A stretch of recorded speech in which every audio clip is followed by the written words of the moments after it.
Hi, this is Pete from the Humans Connecting team. Now, our podcast is all about serving, supporting, challenging, and inspiring you to become a connected human. But look, the content of this podcast, it's really more of a general nature. And consuming this content, it's really not the same as seeking individual advice from a connection mentor, a coach, or a registered mental health professional. We're here to have conversations about human connection which address loneliness.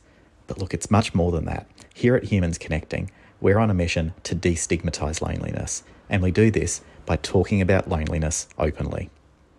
The thing is though, loneliness conversations can include a range of topics which at times might be difficult for us to talk about, or to hear, or to sit with. So if throughout our conversations you find this to be true for you, we encourage you to please contact a mental health hotline. Now, don't worry, there's links in the episode description that can help you find some immediate support from many of the countries and the locations that you might be listening from. Our only advice to you is this: meet yourself where you are and how you are right now. If you don't feel up to it, hey, that's okay. We'll be here, ready and by your side when you're ready to go. Oh, look, we're so glad that you're here. Let's jump in. Oh, it's Phil. Welcome to the Humans Connecting podcast.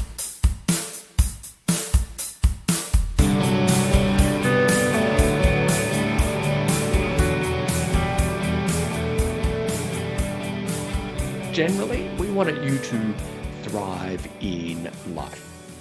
So not generally, we really want you to thrive in life. And this episode is specifically for you if you know you need to make change in your career, but you don't really know how to do it. You don't know a first step. You want some hints, you want some tips, you want some tricks, you want some techniques, some insights, some wisdom, all of the things that you get here at the Humans Connecting podcast to help you make some changes so you can navigate with more confidence the impact that it can have on those you love, the impact that it might have on you financially, the impact that it might have on you within you, and the kind of scariness and the unknown that comes with change. We're really glad that you're here because this is an episode that I know we here at Humans Connecting know will really serve you. If you are new here, my name is Phil McAuliffe, and I am a global loneliness thought leader. I'm the founder of Humans Connecting, and I'm a speaker, I'm an author, I'm a connection mentor, and I commentate on loneliness in the media, both here in Australia and globally.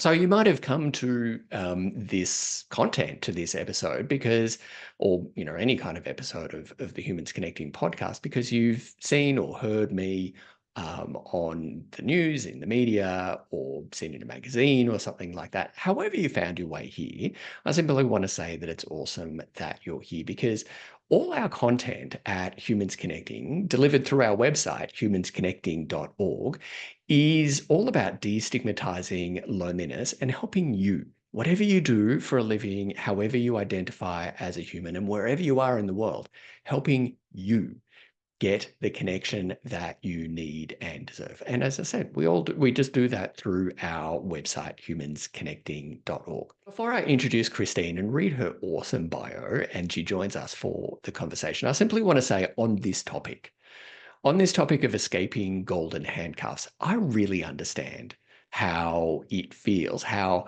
awful and isolating and confusing and overwhelming and just like deeply uncomfortable. Let's just call it that. It can be to realize that change needs to be made in your life and you are wearing golden handcuffs. Really quickly in my situation, I was an Australian public servant for 23 years. And part of that, I got to live and work overseas as a diplomat. And it was wonderful. There were so many wonderful things about the job that I loved. Not only did it allow me to see and experience and be in the world and make a real difference in how my country relates with other countries in the world, I got to, it put a roof over our heads. It put petrol in our cars. It sort of funded our life. And a few years ago, I realized that things in my life needed to change. I needed to leave my employment to really kind of, to be me. And that was a really uncomfortable sort of set of conversations, really uncomfortable reflections and things like that, ruled by fear, ruled by what if? What if I leave the job and we never eat? What if I leave the job and we're homeless? What if I leave the job and it's a failure? What if, what if, what if, what if, what if? I'm sure you are there right now if you're listening to this. I really do understand the fear that can keep us in our corner and wanting to know that we can get it right. I wanted to know that I could get it right before I made any kind of change. And so I really wish that I knew Christine then. I really wish that I had the tips, the tricks, the advice, the exercise that you're about to get in this episode as I was kind of weighing up the pros and cons of making change in my life. I will say right now that, it wasn't easy, it wasn't clean and all that kind of stuff, but it was far better than I feared. It has gone far better than I feared. And if I hadn't made the leap, you wouldn't be listening to this right now. You wouldn't be going along to humansconnecting.org and looking at all of the content on there, looking at the products, the services, all the kind of things. You wouldn't be here. You wouldn't be listening to me on this if I hadn't been brave and courageous and escaped my golden handcuffs. So I just really wanted to say that I really do understand that kind of just the rich complexity, the horrible complexity, the shittiness, really, of realizing that there needs to be some change in life, and not really knowing how to do it. We have got you covered in this episode. So Christine is super impressive. I'm so glad that I know Christine and that we're friends. I'm just going to read her bio because her bio is simply so amazing, and I just don't want to mess it up and do her a disservice. So Christine Yeung is a seasoned psychologist with a distinguished 15-year career in organisational psychology. She has navigated through consulting, coaching, mentorship, and mental health care, benefiting ASX top 100 companies. So ASX, for those of you who aren't familiar, that's the Australian Stock Exchange. So the top 100 companies in the ASX. She has served government agencies and nonprofits. Christine's journey began in psychometrics in 2007, leading to insights into mental health challenges at the United Nations, and she has founded Beyond Story in 2016, which focuses on improving psychological fitness for leaders and managers. Christine was honoured as one of the 40 under 40 most influential Asian Australians in 2020. And she is soon to set up and release into the world her new venture, Weaver, which will be released in October 2024. And Weaver is a science-grounded digital platform to help high-flying, busy professionals to build bulletproof and vibrant home-based relationships. Christine's vision is to optimise social health and well-being for all Australians, where no one feels left behind and navigates the challenges of loneliness alone. I can't wait for you to join the episode with Christine. Can't wait for you to meet her and to think that she's just awesome as I think that she is. Can't wait for that to happen because it happens right now. Christine Yeung, welcome to the Humans Connecting podcast. I'm so excited for this chat. Hello, Phil, and hello, everyone who is tuning in. I'm super excited to be privileged to be here in this space. Thank you, Phil, for the invitation. Not at all. I'm like, you and I both know how we can talk about this, and I think um, this is going to be a conversation which is like it feels like we're both sort of doing what we're meant to be doing at this stage of our lives. So, viewer, listener, this is going to be, I'm just going to flag it right here because Christine and I were talking before I press record. We're both really passionate about what we do and how we do it. And that is going to come through here. So, no pressure, Christine, but you've got to bring it. Now that Yeah, I've just just watch out the energy. I'm already starting it, feeling it. So I hope you're all feeling it very soon. I have in my mind's eye, playing like some kind of video game, and you're like a character, and we can see like the battery charging up, and you're going to start glowing blue as you do like some kind of super smash or something like that. So with with that, painting a picture of you going into Hulk connection mode, um, Christine, listener, Christine is just kind of like, powered up. So if you saw that on YouTube, you saw that, but she's just powered up. Um, Christine, in Yes, case someone doesn't know who are you? And how did you get to be here right now? I'm Christine Yeung. I'm a trained organizational psychologist. What the hell does that mean? Meaning my background is working with individuals at work, with organization at work. And my work pretty much across the spectrum of when someone's feeling mentally unwell, so I'm seeing clinical patients as well, to looking at a manager's or leader's peak performance at work. So it's from the whole spectrum. And I've been running my consultancy Beyond Story for around 8, 9 years. And my latest venture is what Phil and I really share that passion about. It's called Weaver. So Weaver is a technology company that designed to help people using digital resources to really, really build up that solid and vibrant relationship at home so that they can thrive at work.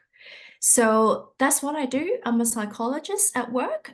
And who am I? I'm more than just my work. I Hmm. have passion. I am a humanitarian. I'm passionate about social change. I'm passionate about women's health. I'm passionate about, of course, connection and relationships. That's why I'm here.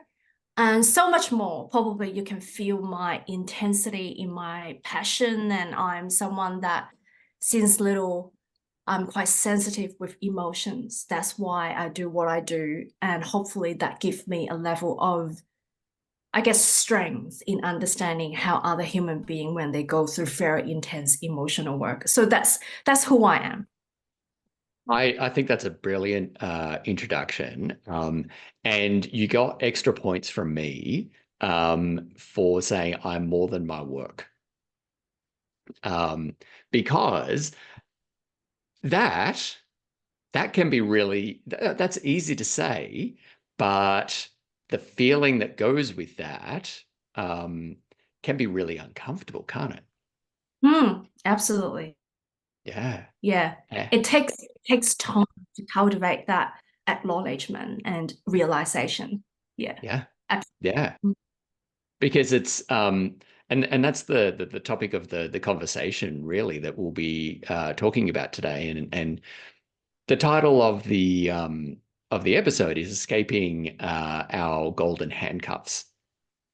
And in the introduction, I shared a little bit of my story about how I left a very good job in the Australian Public Service that had given me lots of opportunities to go and live and experience in the world and do things that I couldn't do anywhere else.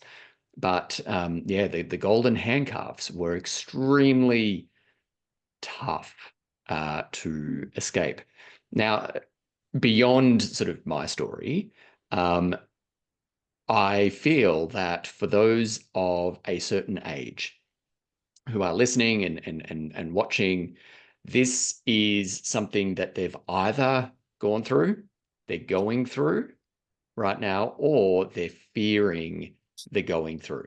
Mm. And so I'm really excited to have this chat with you because we speak a fair bit, and this is something that that I could feel you. You're in Melbourne, I'm in Canberra, and not even through the phone. I could just sort of feel the vibes in the air as you were like, yes, this is something that that we do need to talk about because we can get stuck. Yeah, we can, absolutely can. Yeah. So let's start right at the beginning. Mm. What are, when we're talking about golden handcuffs, what are we talking about? Golden handcuffs are financial incentives that organizations give to employees to discourage them from leaving. Okay, so pretty much that's it. Like, and why is it called handcrafts is because part of you wanted to stay and you probably have stayed, feel you have stayed it, have you?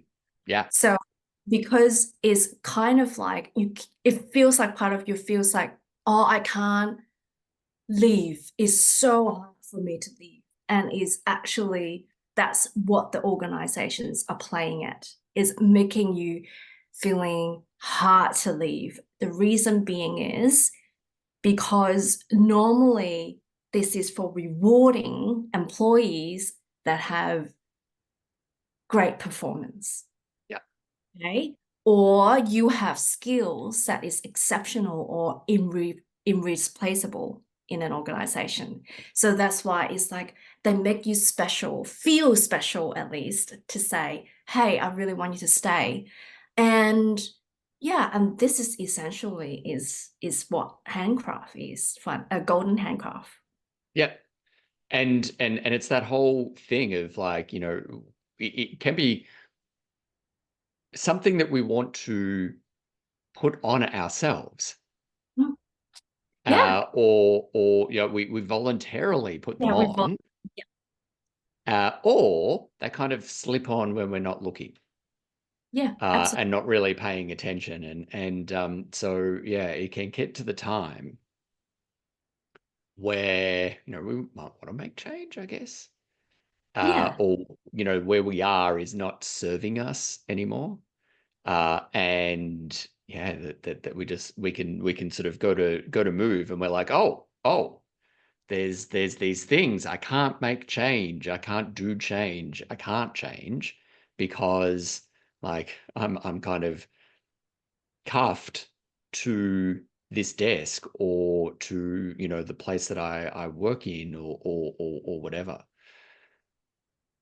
So how is it? So knowing what golden handcuffs are, Mm, mm. how is it so, or why is it so hard to escape them? Yeah, that's a very, very good question. It's hard to escape from them is twofold because it's a reward. It rewards you to keep going. And that's the key thing is the identity that you think you have created around that. Okay, so I'm a good performer. I have incentive. I work above and beyond, and now the company values me. And oh my God, I just keep wanted more and more from that. And that's one thing is the reward. The other thing is fear of change. Yeah, so it's harder to stop this cycle because every one of us as a human, we have this anxiety and fear to change. That hardwire because change seems to be harder than staying in the comfort zone. So I think that's the two things, reward and the fear. So this is two very primal human instinctual emotions or drive, if you like. How so? Like, It's yeah. How are they primal and instinctual? instinctual because, for example, in Stone Age, back to very, very back ancestral needs and drive. Like when you see a lion there, you instinctually you want to run away. And for us, the lion is the change. It's the change. We are because it's uncertainty, it's Yeah, unknown. And I rather keep running and running and running because that's for me is comfortable.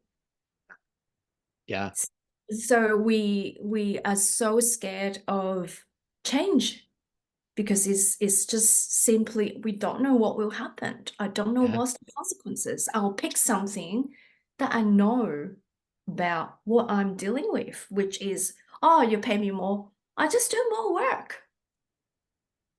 That's a kind of certainty in there. yeah. Um, so it's reward and fear.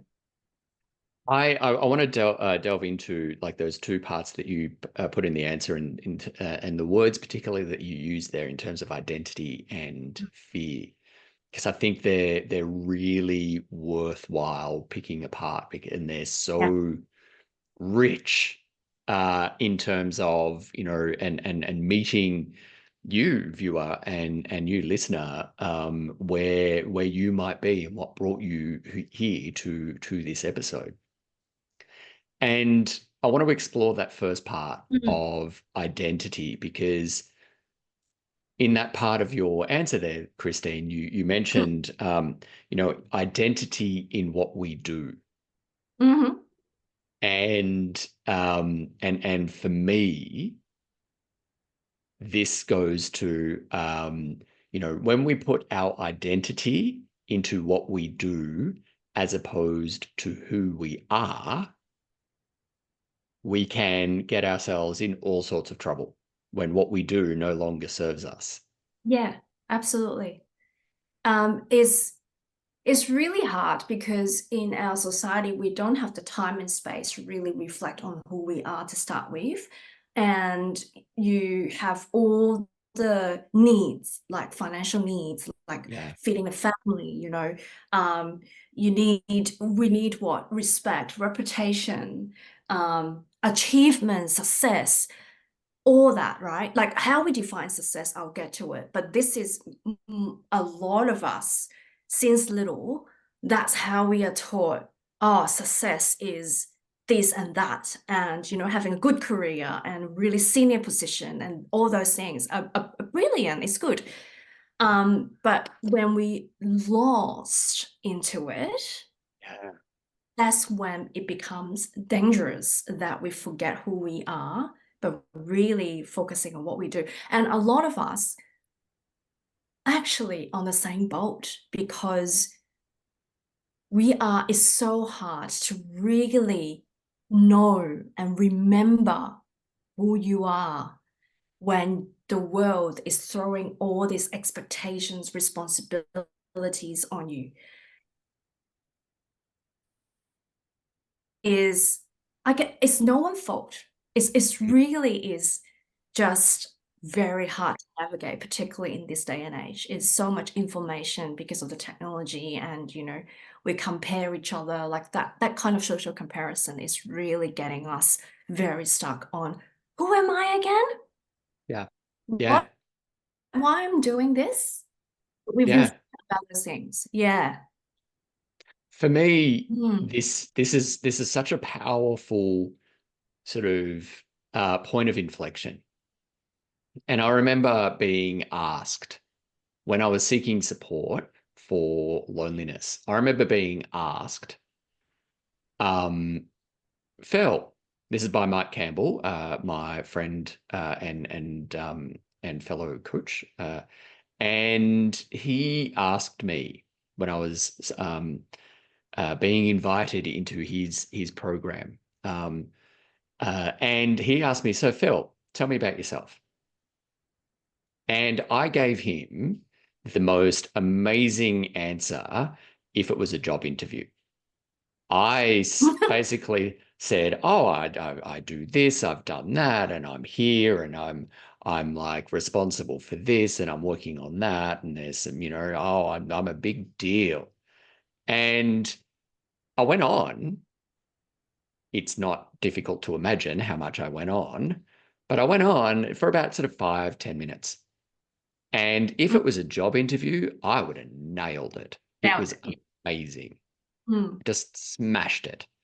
mm, And I sort of finished with this kind of self-satisfied push away from the phone, and congratulating myself. And he's like, "That's amazing. That's what you do. I asked you who you are." And I still remember the feeling. It was as if like the air had suddenly left the room.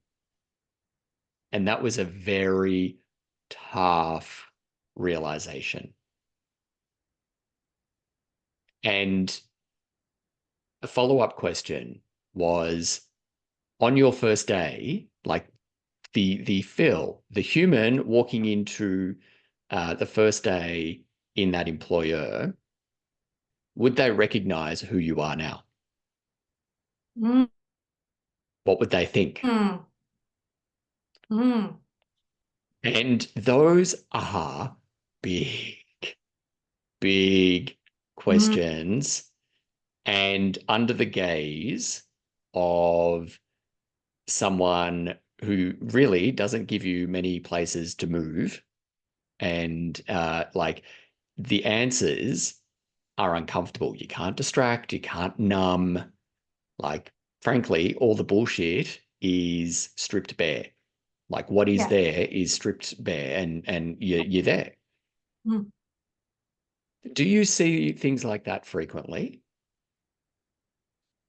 As in Like, someone responds in a way that is not who they are, but they just craft a message that is fit the facade or the whatever requires. Yeah. yeah, yeah. I Someone guess, whose identity is wrapped up in what they do as opposed to who they are.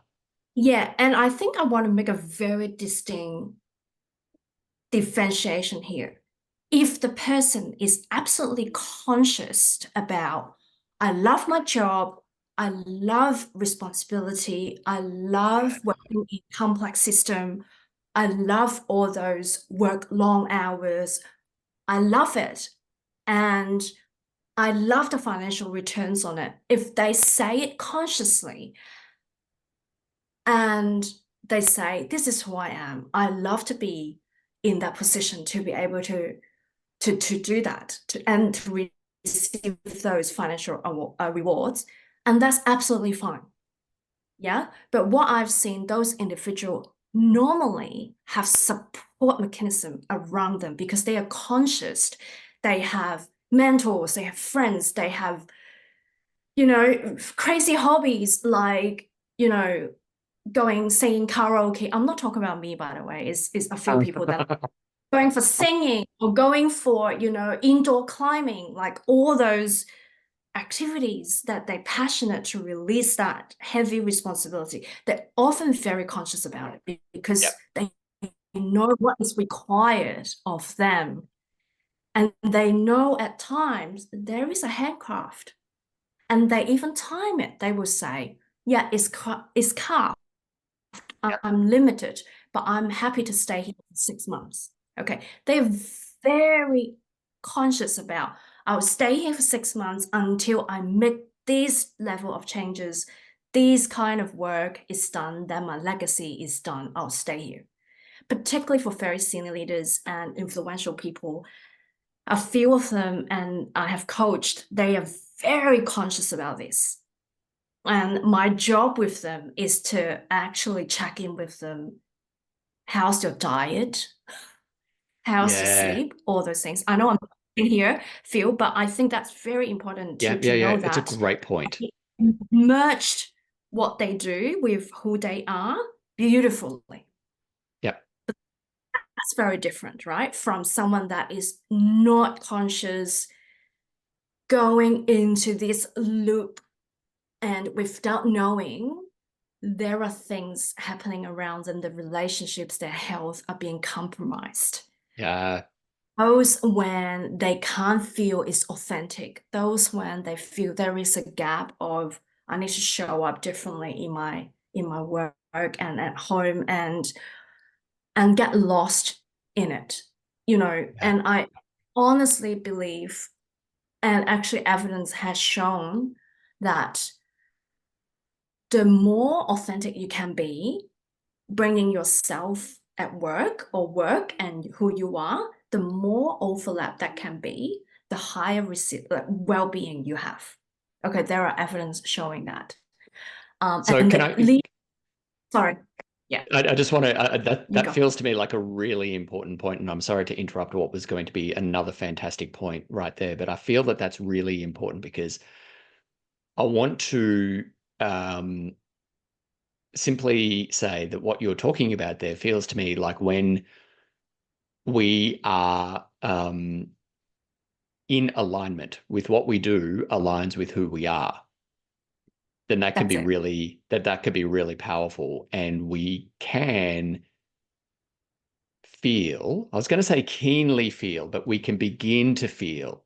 And it Mm, might be like a gnawing kind of, thought at the back of your mind, all the way through to an all-consuming, cannot think of anything else. mm, Um, and that whole, we can begin to feel that being out of alignment, where what we do is at odds with mm. who we are. I just wanted to like really underline that because, you gave really powerfully the example of, the person at work, the executive or otherwise, who knows that they have a lot of responsibilities, but there is alignment there. And then when we don't feel that alignment, that can be really, that lack of alignment can be very uncomfortable for us. Yeah, that's perfectly said, Phil. Thank you for that. And I want to talk about alignment now. Yeah. Alignment, what are we aligning? Like, people keep saying alignment. Mhm. I want to say is values alignment is critical. Your values Yeah. aligned. And what are values? Are things that are important to you. That is your compass, that helps you to make decisions, right? So it's when the values misalign, who you are and what you are doing misaligned, that's when you actually, people is in misalignment.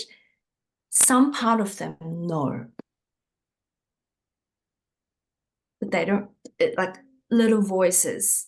Oh, maybe I should change. Oh, but no, I'll stay here. So Yeah. it's very small, subtle in your head that tells you, oh, maybe I should move on. But always there is a but, and those but are your safety net. But here are good money, but already know the team people, but this give me really good financial return, things like that. So I think it's a value. Yeah. Values give us meaning when it's aligned. So that is You are speaking my language. Yes. yeah. Yeah. Yeah. Yeah. Viewer and listener, I invite you right now to check in with yourself. Press pause on this. We'll be right here when you press unpause, but please press unpause. But I invite you to just check in with yourself. What came up for you when Christine said that? And was there an ease? Was there a comfort? Because that's a pretty good sign if there's an ease and a comfort and you feel like you're just doing like this little tick in the air, going, yep, I'm feeling aligned. This is all good. Yep, yay me. Yes, yay you. Well done. But if there was some discomfort in the amazing things that Christine said, that discomfort, I'm going to try and say this in a nice way. but that discomfort is where your work is. Mm. And no one likes to be, to come onto podcasts and be given homework. And Well, that you speak of my language now. Reflection. Let's do inner reflection. That's what I do every day, Phil. I know, it's just like but it's so powerful. Great. I love that. Taking that pause to think through this. Mm. And like where was that? Where was that that response? Where did you feel it in your body? Was it like, and was that response like, ooh, was it, was it like, oh, that kind of that landed and I didn't like it to land. I wanted that to keep on flying by me. I didn't want it to land on me. Or like who the hell do you two think you are having this, and you were angry.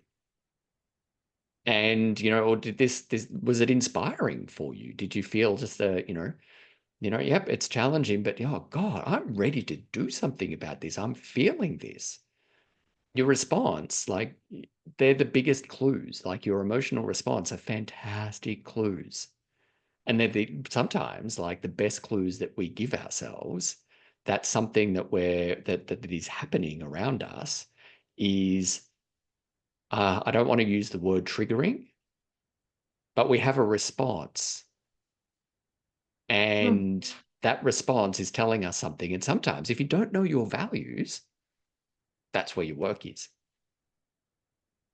And discomfort is an opportunity to heal and grow. Can you say that again, please? Discomfort is an opportunity to heal yourself and grow from it. So if you're feeling discomfort, it's not a bad thing at all. In the opposite, is as Phil said, is an opportunity or signal for you to really understanding what is it and why is it there. And it's a beautiful place to grow, to start growing. Okay. If you listen to that call, that's when you grow.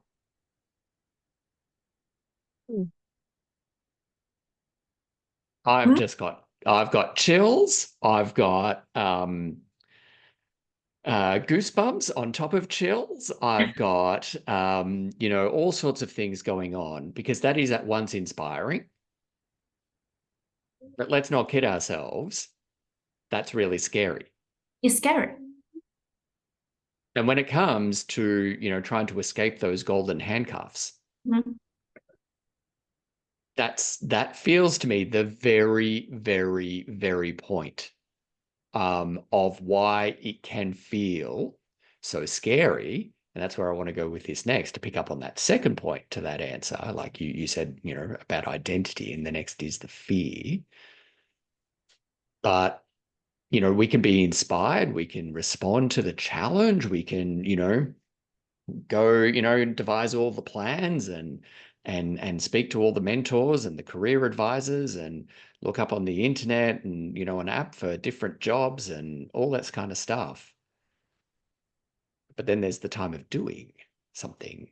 And then that's when the fear can like whack us in the face. We take a step and it's a step onto a rake and the rake handle comes up and whacks us between the eyes. Mm. So I think like how does um how does the fear of change show up? That's an enormous question. Take that where you want to go. But how does the fear of change show up when we want to do change in terms of like our career? It's interesting questions. So this work with any fear, right? Like you fear it is a concept that's very common, whether you fear, you know, to meet someone, a new partner or going out for dating, whatever, or you fear of become a new mother. It is very similar concept. So fear to change is how it show up is there are different indicators that could be physical indicators.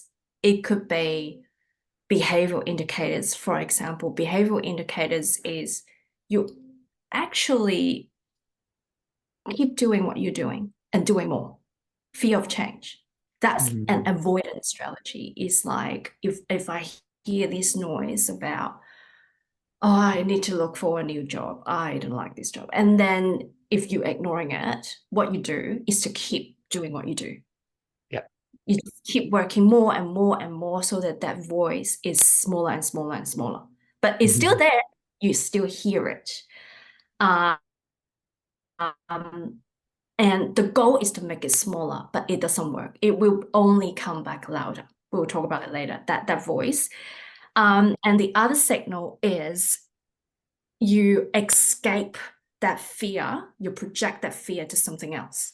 You distract yourself. You may, normally if you run for an hour, you may run for 2 hours. You exhaust yourself.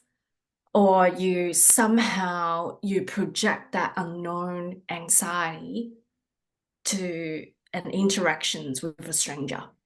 Or it could be your partners, or it could be your kids. So it's all escape because you want to escape the fear and Yep. anxiety. Or it could be, that's the one, trying to take control of things even more. So you jump in to do everything. You clean the whole house, you do everything that you can, but not that little voice. So you channel Mm. that energy to something else. It's Mm. good to clean the whole house, but you haven't dealt with the little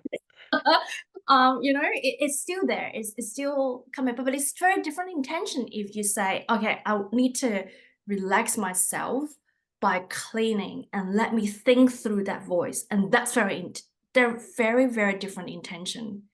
Yeah. Yeah. You are conscious that let me use like run 2 hours to think through these versus you just go on with your life and doing everything else unconsciously or subconsciously to avoid that voice. It feels to I me hope what you're this makes saying. sense. Yeah, absolutely. It feels to me what you're saying is, and I'm just putting myself back in shot properly.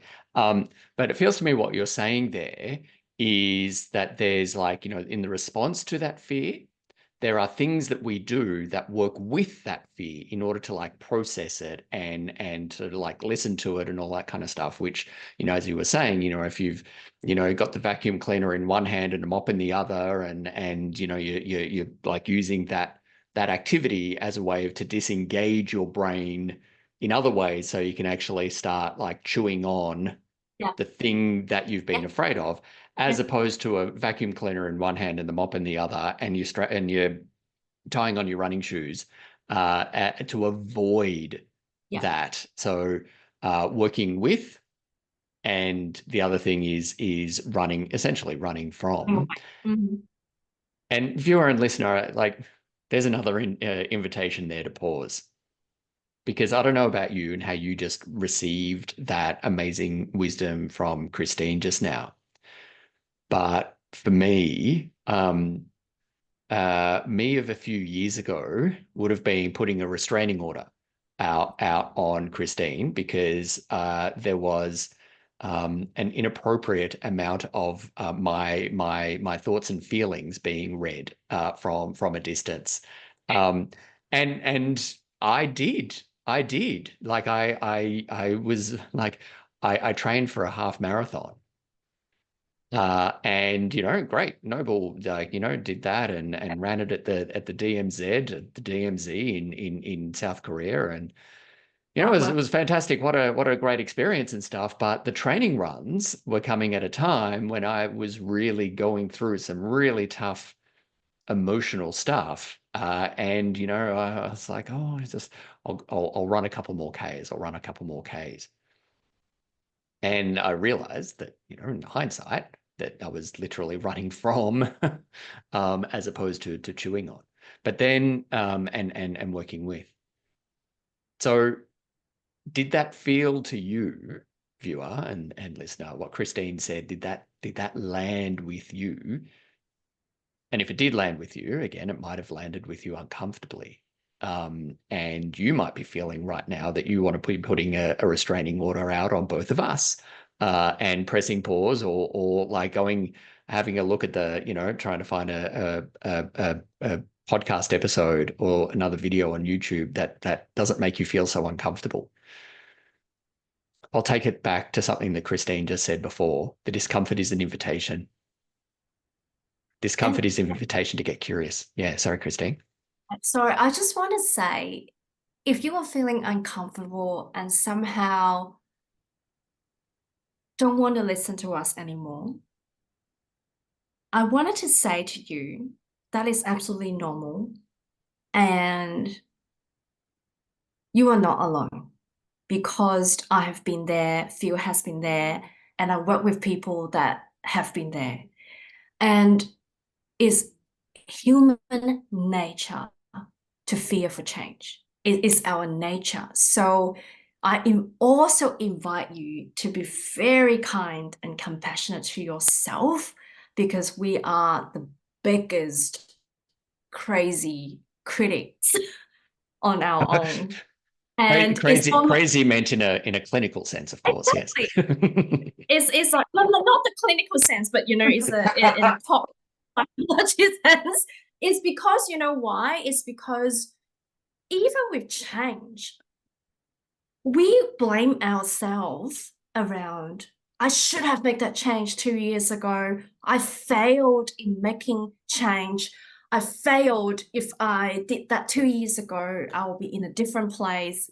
We do that to ourselves, right? So here is not a whatsoever judgmental at all to talk about this topic. Is really about, I think, Phil, we do have that intention to really support and empower you when you hear this. And I have huge compassion for people who are going through this, because I know it's challenging.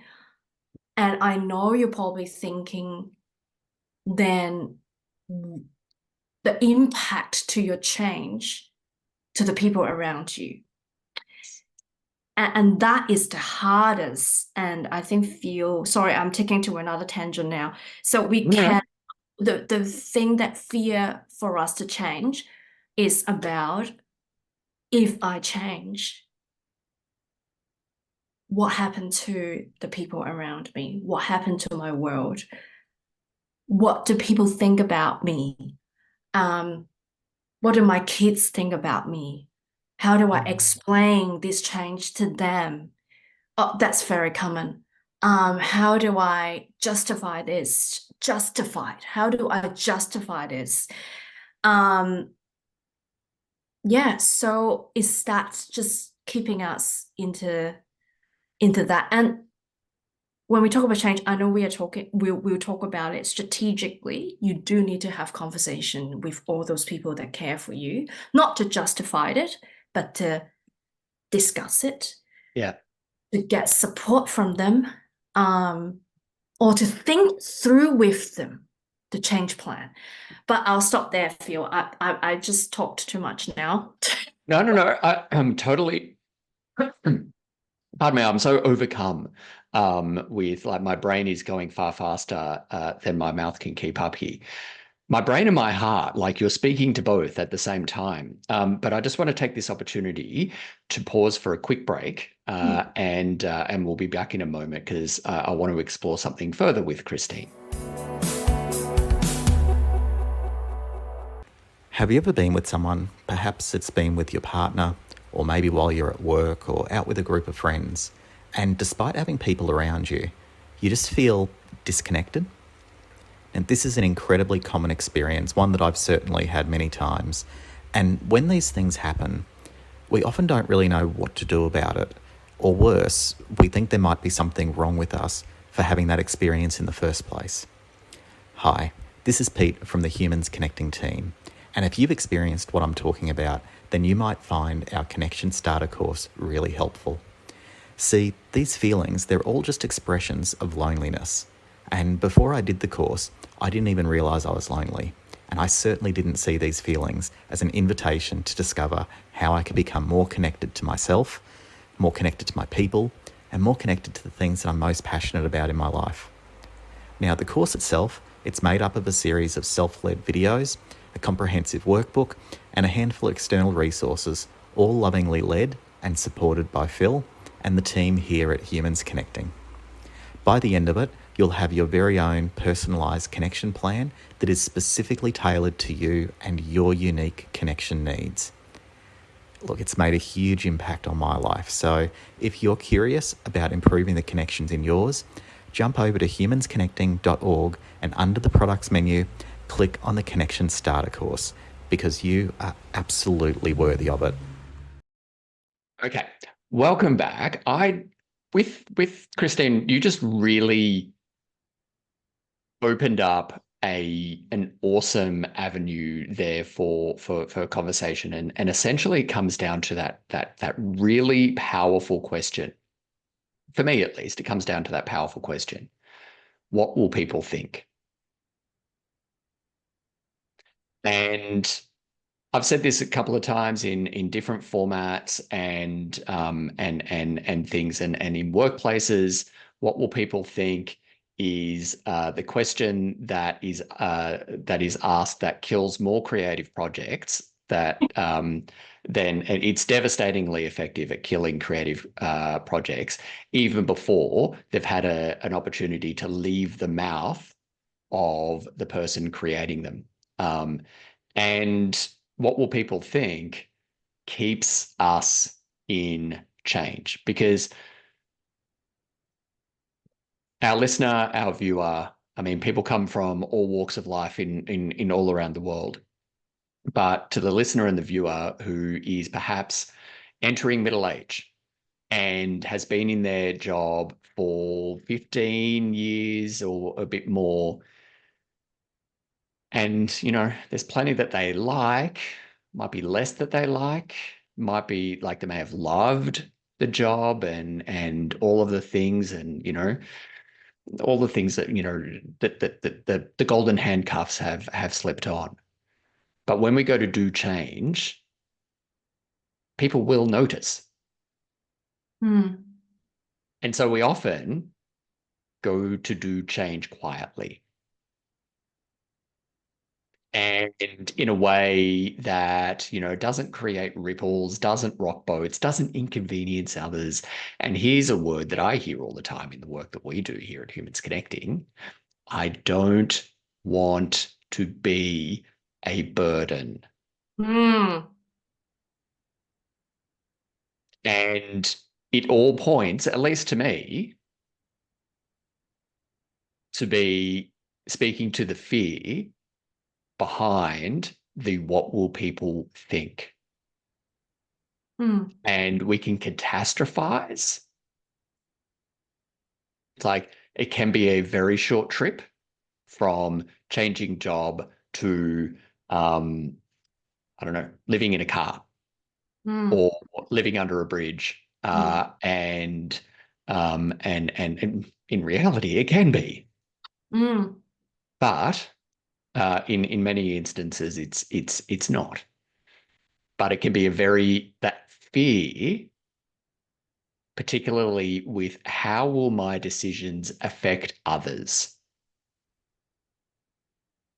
that I want to go to, that you Mm. like, thank you for going there, because Mm. that's such a better way of getting like of that's going to the very core of the fear. Yeah, absolutely. Yeah. What comes up for you with that whole, being a burden? What will other people think? I think that's different layer to it. One layer is that's a rational thinking that if you are changing jobs and that may impact it on your financial incomes and you have family to raise, that's a very I guess it is very important to really discuss with the family about how my decision doing this and that moving forward impacted on the way of living. Yeah. You know, so that's a rational concern. Okay, that's a rational concern, and there is a way to talk about it. And a burden is not a burden if you talk about it. Okay, if you talk about to loved ones, it's not going to be in you. Okay, a burden is when you hold everything in you and you are drowning and you make assumption of, and we all make those assumptions of, I can't change, I can't possibly change. How can I change? That's very selfish. How can I do this to my family? Or, how can I do that? So if we keep it silent and in our head, it's looping that, and your behavior is still, working crazy hours, Yeah. that is so much physical burden and also emotional burden. Physical meaning, when a lot of emotion burden, it will turn into physical conditions, Yeah. head, tension, and that's a mild thing, like headache and tension, shoulders and everything. Those are very mild physical symptoms. That telling you, hey, something need to change here, and listen to your body. The body is super smart, telling you stuff way before you even consciously know. So sorry, I'll stop there. No. That's one. That's yeah. That's what I'm told. Yeah, want to say. Yeah.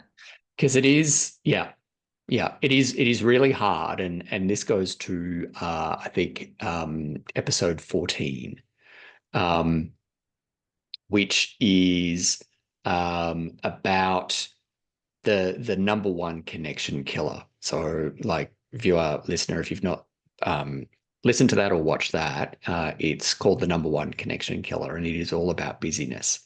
Because when we're busy, we can essentially be like skating straight over the top, and the way of and we fear stopping and falling through.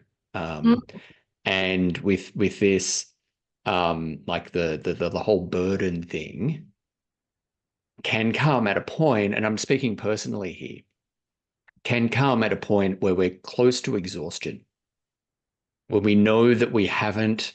Sorry, I'll internalize that language as opposed to plural. When I know that I'm running out of steam, mm, the avoidance that I've been doing, so whether that's working, generally me, it's working and busyness. That tactic is not being as effective as it once was. And it's like, well, I know that this isn't really working, but I've got no choice because, like, I have to keep working or doing this thing. I have to keep on, like, keep this course, keep focused on this course, because making any kind of change in direction or life changes or whatever like that is such a huge imposition, and I simply can't do that. It's one thing for me mm. to impose on myself, but it's horrible to impose that on those around me. Absolutely. And is and the fear of change, we fear for self and others. And the way to how to counterbalance this is to think about the values of change. Okay, so two lists: fear of Yep. change Yep. and value of change. What are the values I'm bringing into my life and the people around me if I change? Now, is a human brain that we are working with, that we always scan about problems. Okay, we scan about problem because that's how we evolutionary comes hardwire, that we, back in Stone Age, we scan through lions and all that stuff that we need to protect ourselves. So even now, our brain is hardwired to scan for threats, Yep. and we want to kill all the threats. So this is a conscious effort, you fear the change, you acknowledged it. I'm not saying it's not going to be there, it's going to be there. Acknowledged it. The other thing is to think about the values of change. What are the beautiful possibilities that you can bring to your life if you make this move? So this is a logical activity, if you are listening, that you can do. Now, I we talk think a lot about fear, but we can create literally at least values of change. Okay, so you can do this with your family, do it on yourself first, I would suggest. And then when you discuss this change with your family, people around you, talk through it. Yeah, brainstorm it and think about what's possible. I love that. That is acknowledging the fear Mm, and beginning to work with it. yeah. Yeah. So that kind of goes in the direction I wanted to ask. So, what are three things Yeah. that like three tips for navigating change? Mm, And that first one is brilliant. yeah. So That. essentially, it's a pros and cons list, Mm. but just for reference, there it's the like one column is the fear of change, and you just get to go to town, write everything that you're afraid of, get it all out, and then you go to the other list, which is the value of change. Yeah. Yeah, I love that. Thank you. Do you have another two, Christine? Yeah, this one is let's see how the listeners land to this, but this is super powerful. After you create this list of the values of change, literally close your eyes to imagine that has happened to you. Okay, when you write values of change, you can say, oh, I bring more joys to family, more connected, or date night with my partner is back, things like that. After you write all those things, I need you to imagine every single one of it and feel it. Okay, do you know your brain is actually cannot tell what is the reality or what is the imagine? So I need you to create that feeling in there. That's another counterbalance with your fear. Yeah. I love that. Can I just say at this point, I received similar advice. And listener, viewer, I'm like so pragmatic to a fault, right? And when someone said to me, yeah, you've got to imagine, I'm like, okay, then hippie, sure, Sure. I'll imagine it. Sure. Okay. Can we just wrap this conversation up? Because I think you're full of shit. Yeah,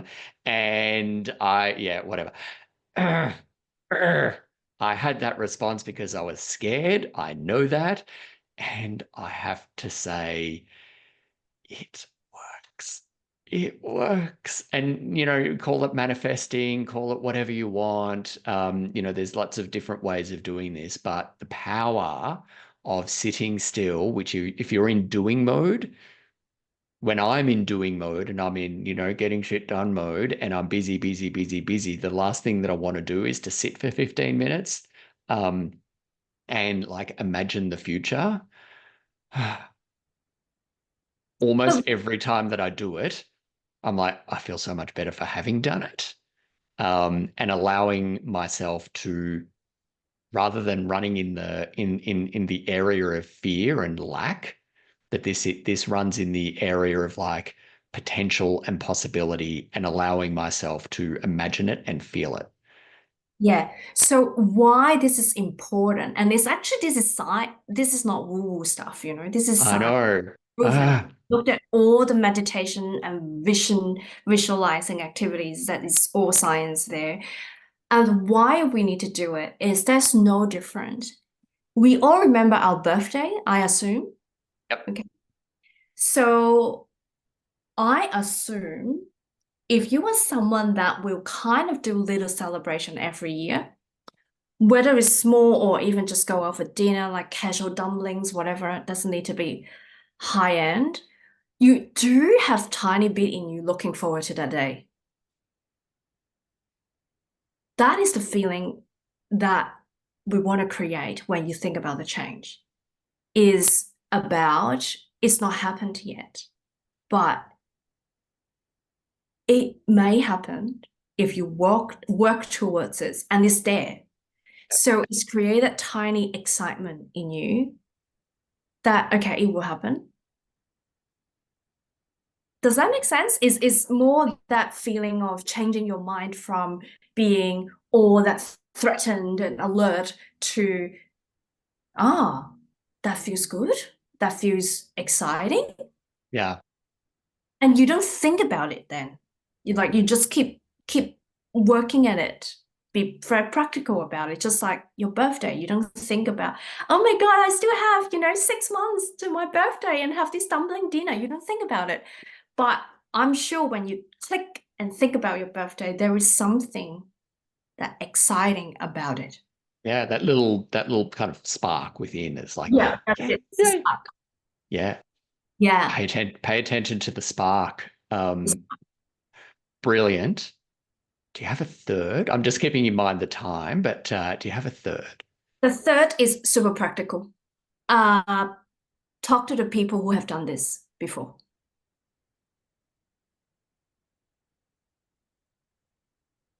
Talk to the people who have done this before. Because that's fantastic. That's fantastic advice. My question Yeah. is, how do you find them? How can you like approach them? Because that super, like, it's super practical, it's super awesome, but also like I can't do that. Have done that before, meaning have changed their career or have um have make a significant decision in their career before. So maybe a step back is always important to meet and network with people. And I'm sure if we are talking about people who work in a 15 years mark of their professions, they probably will have a cumulative of a network. And yeah, so if you I guess one of the tips is to maintain those network and to be Yeah, aware of who you can go to build a support system. When things comes up like this, like should I move on or stay, it's so yeah, hard, you fear to move. Who will be your go-to person in your professional network to ask some very practical questions around if I make this move, what does that look like to my career? yeah, Or so I'm talking about professionally. So yeah, hmm, yeah. I think that's great. And one thing that I when I was thank you for that explanation. I was like poking you just a no, little bit further there. So, no, no, but no. but one of the things there that I thought like that when I was making change that ended up in me quitting my job was it quickly became apparent to me, and I didn't really have the language about it at the time, but I saw something afterwards. And I'm like, that's what it is. People give advice from their place of fear. Hmm, And so that's just something to keep in yeah, mind. That sometimes people give advice based on the thing that they are afraid of. So no, no, don't do change at all. Stay here, stay another 10 years, work your way up, and don't do it. Don't make any change. Um, and yeah, I think, and sometimes there's certainly I did this. I would keep on looking for advice until I, you know, um, found one that I agreed with. Uh, yeah. I I think this is more about the mindset is that's why is asking the people who have done it. So it's not about the people who are still in it. Yeah. And in certain way, I absolutely agree with you, Phil. Even that thought needs to be protected. Yeah. Probably from the people who are still in it. And you have to, it's your own discernment and judgment who to share these thoughts with. And that's another story, another completely workshops. That is 3 hours. Yeah. And yeah, no, and the other thing to ask the people that who have done that, and then to ask them specifically about the things that you are concerned about. Yeah. So go to them with specific questions. That's what I mean. I think And how that's, to overcome it. yeah. I think that's fantastic. Particularly that advice of like people who have already done it, not people who haven't done it. Is that's the key. That's the key there. Thanks for and as soon as you said that, I'm like, oh yeah. that was the people who gave me the best advice were people who had already done something similar. And yeah, that's profound. Thank you, Christine. Mhm. One final question Sure. before we wrap this up, just keeping in mind the time. But how do, what's one piece of advice that you could give to someone in the midst of a loneliness experience right now?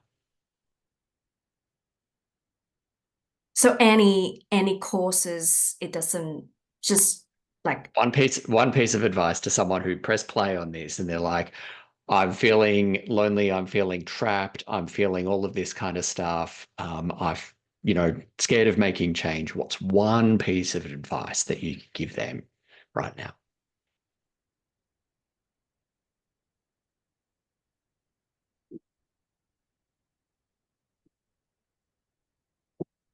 it's very lame. Do the judging. Don't you judge first before you share it with us. I my advice is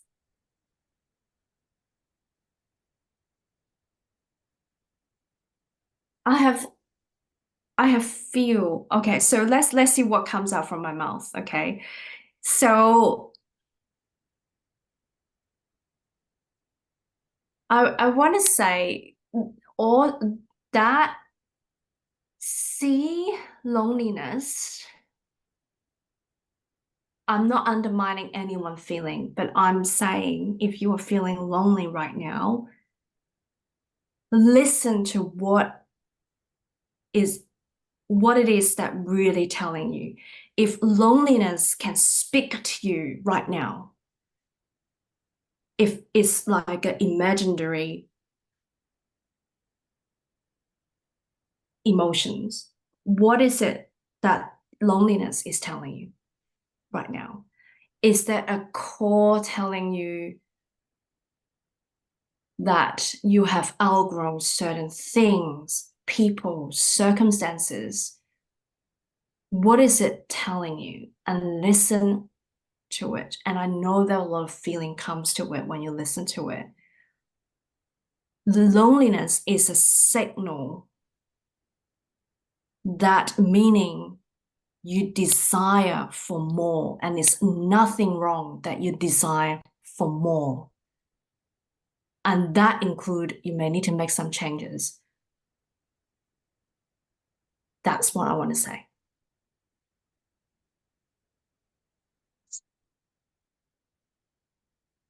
It wasn't lame at all. That was brilliant. Well done. Thank you. Because it is, that's the question that I ask every guest. That's what I figured. Yeah. Yeah. Yeah. And that it's unscripted. Mm, So that's what that's comes not up? on purpose. What it comes out, that's what it is. That's great. Yep. Yep. Yep.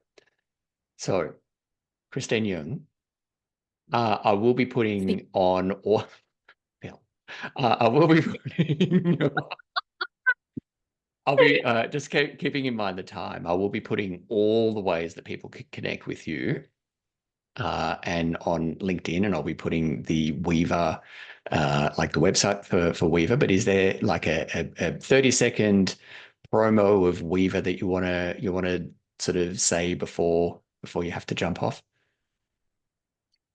Yeah, I do have like more of a yeah, yeah, I do. So you can ask me a question, then I say it. Okay. So what are you most excited about with Weaver going into the world in October Such a 2024? question, Phil. I'm We glad I asked it. great question. That makes me really excited to talk about it. I have seen so many people comes to me that is very successful, very high fly professionals, and comes to me. A lot of the time when they start tearing is because they talk about they regret they don't have enough time and quality time with their family and friends. And Weaver is a place for those individuals that you feel like you don't know where to go to really understand your needs in relationships, way to engaged, re-engaged, reveal that relationships. When I say relationships, mainly is friends and also your family members right now. Mhm. Uh, and yeah, we have tools, digital resources, and on-demand videos to help you with that. And it's all, from 5 minutes to 20 minutes to 6 weeks program is all your choice. So I truly believe that you don't need a lot of time to actually learn about how to be a better partner, a better friend, better colleagues. So in relationship, that's what I mean. So yes, that's what Weaver about. We are here for you and help you to build vibrant and bulletproof relationships so that you can thrive more at work. Vibrant and bulletproof. That's it. That sounds awesome. Christine, thank you so very much for spending some time with us on this episode of Humans Connecting. I've simply lost count of the ways that I think you're awesome. And I just want to say thank you so much for spending some time with us today. It's such a pleasure to be here. I really enjoyed it. We can talk about all these things for way longer. I know. It's I such a know. pleasure to be here and, feel you are just a legend. Like for all the listeners, feel is legend.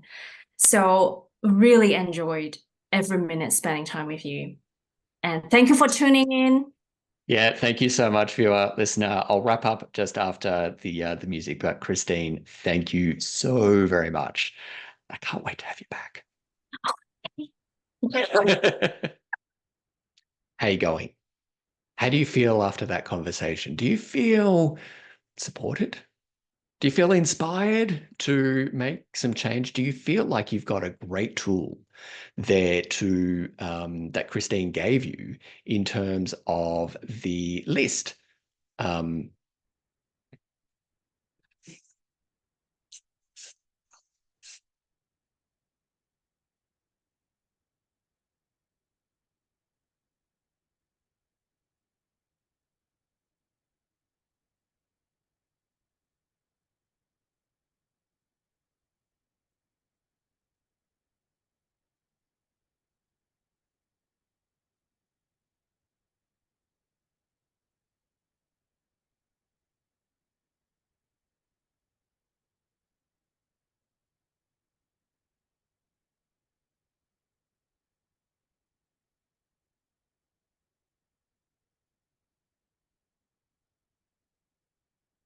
how was that conversation for you? How do you feel right now? Do you feel inspired? Do you feel a little bit challenged? Do you feel like you've got a great set of tools and insights and some ideas to help you begin wriggling out of those golden handcuffs that you've been wearing? For me, I think one of the greatest tools, and the tool that I wish that I had access to or understanding of as I was kind of navigating that change in life that I spoke about in the intro. For me, I really wish that I had the list of the fear of change, like what I was scared about, like, losing, the house, not being able to pay the mortgage, not being able to put petrol in the car, not being able to give the kids the kind of opportunities that I wanted them to have, so they could set them up, and so I could set them up, and we can have them thrive through life. That certainly would have made that fear of change list. But then on the other side of the ledger, there's the value of change. What if? What if? Um, you know, what if this was a success? What if the changes that I wanted to make were a success? What if I felt calmer? I felt like impassioned. I felt that I would make a better, more positive contribution than to the world, to society, to other humans, than if I stayed where I was. So I wonder for you if that's going to be the thing that you take away from this episode, that list that you can start to populate now in terms of the fear of change and the value of change. Either way, hope that you are feeling served, supported, challenged, and inspired to make those changes in your life and wriggle out of those golden handcuffs if that's where you are right now. But that's it for this episode. As always, we love to hear how this episode and previous episodes, all of the stuff that we do here at Humans Connecting, how that serves, supports, challenges, and inspires you to become a more connected human. And you can let us know through all the ways that you can connect with us. You can send us an email, you can respond on social media. You can, I don't know, send us a carrier pigeon, but I don't really know how that works. So perhaps let's just keep it to established modes of communication. But either way, we really love to hear how this work serves, supports, challenges, and inspires you to become a connected human.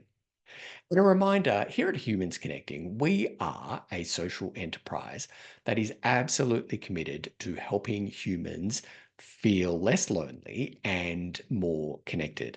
And if you are a social enterprise and are committed um, to helping humans feel more connected or making any other kind of positive contribution to society in your way, and you feel that you can partner with us, we'd love to hear from you and explore ways that we can partner and collaborate with each other. All the ways that you can do that are in the link in the episode description, which says partner with us. Let's change the world together.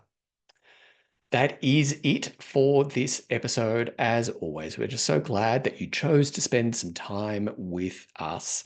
We're on this episode, and we can't wait to see how you put some of the skills and techniques and bravely and courageously start to make the change in your life that you're feeling called to make. We're right here for it. So glad that you're here. We cannot wait to see you, and we're really excited to see you in the next episode. And until then, take care, and we'll see you later.